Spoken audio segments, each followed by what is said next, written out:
Hey, what's up everybody? So in my last video, which you can find a link for down there, I talked about a company called Celestis, which does the memorial services or space burials. And I wanted to just take a moment to talk about a little bit more of the details that they have and some of the different plans which I mentioned just briefly. Now, the first one that they're doing is called their Earthrise service, which is a suborbital venture mission, where it'll go suborbital and the capsule will return to Earth, and they'll return the cremated remains to their families so that they can still have those remains instead of it being, you know, in space for the rest of their lifetimes anyway. And for those services, they have a few different plans, like a few different bonuses that they give to everyone who signs up for it. Let me just list off what some of these are. You get a pre-launch briefing, a launch tour of wherever the facilities are that they're going to be doing the launch from, a DVD that is professionally done with all the memorial services, the launch, and all the things that would pertain to the event. One of the other cool things that they're doing, not just for this service but for all the different services they offer, is what's called their performance assurance, which means that if anything fails with the launch, the customer has the option for the next priority reflight. And that's at no charge, of course, so that, you know, they'll do what they said they were going to do and what they've already been paid to do. And I think that that's really cool, you know, because there's so many things that can go wrong with rocket launches, even just a suborbital launch. And that's really good that they'll give that insurance to the people involved. And that's just their suborbital service. They also have an orbital service where their canisters, their module, will be able to piggyback on board of a satellite that was hopefully in geostationary orbit, even LEO, you know, whatever. Something that'll be up there for a long time. And their whole thing with that, which I think is awesome, is at the end of that satellite's life, you know, it will burn up in the atmosphere like a blazing shooting star. And, you know, that's pretty cool. But something else that's really cool is they're planning on going to the moon as well.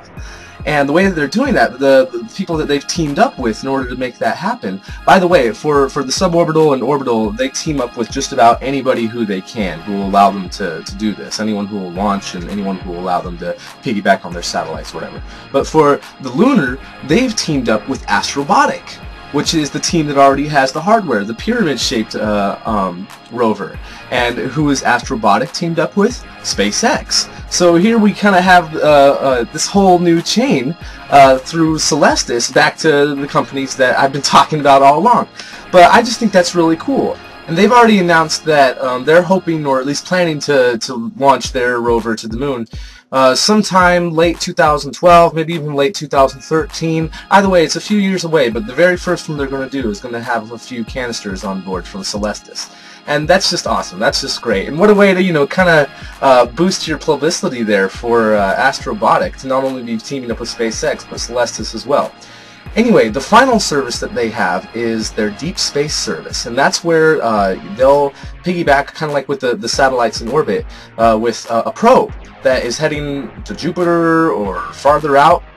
And, you know, there's a few probes that, you know, unfortunately have already been launched in the past few years that it would have been the perfect probes to do that on, but there's still going to be some more in the future, and that's what their plan is to launch on top of those. And the cool thing, but the very first deep space service that they are going to give is two of the celebrities that are going to be on board is Gene Roddenberry and Majel Barrett Roddenberry, who, of course, you know, Gene started Star Trek.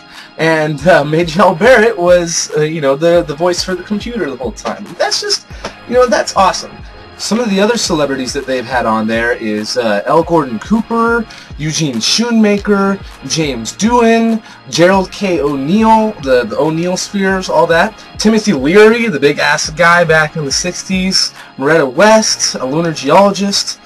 Benson Hilton, and the list goes on. They have lots of people who have either been influential and important to space or to science fiction or whatever. And it's really cool. Now, when you do some of these other plans, like the orbital, lunar, or even deep space services, you get a couple of other bonuses, other than just the DVD and the launch tour and all that, like I mentioned before. Some of the things that you get is one of the nights that you're there, and this is a week-long event, I believe. One of the nights you're there, you get a dinner with an astronaut.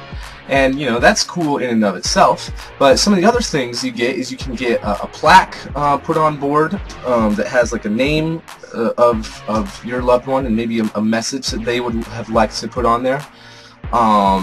For some you get like a plaque given to you, and some of them are big enough that they have like a model of the rocket or the satellite or whatever that it flew on, and just nice message on there as well.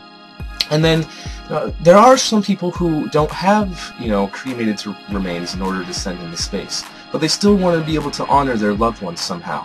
So Celestis has said, great, we'll allow you to send up pretty much whatever you want. Like if you say you have a locket of hair, or they've sent up different items like music or CDs. What are some of the other things they put down? I wrote it all down here.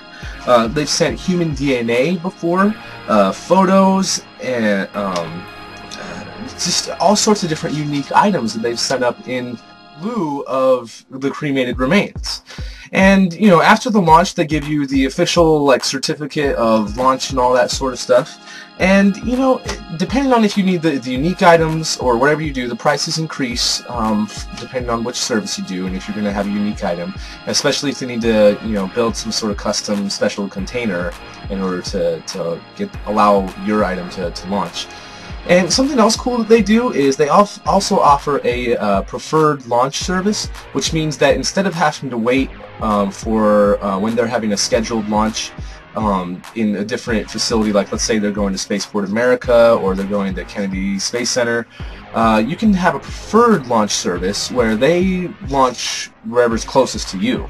And it might even be a kind of VIP event where it's just you and your family involved, and you're not, it's involved with all these other dozens of families that would be launching at the same time.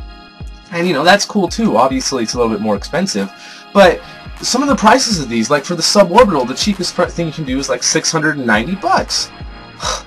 For orbital, the cheapest I think is $1,200, and it increases incrementally. But up to about the lunar service, it's cheaper than a regular funeral held here on Earth.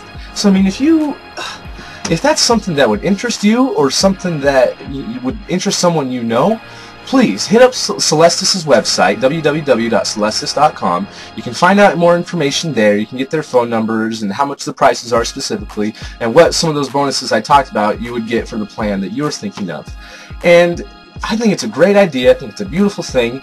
And if I continue to do the space stuff, and eventually my plan is to get a degree and to work in space somehow. My point is, though, that I would definitely like to go. I mean, what a better way to honor someone's memory who loves and is involved with space somehow. And it's a great idea, and keep going, Celestis. Keep doing your thing. Keep doing what you're doing.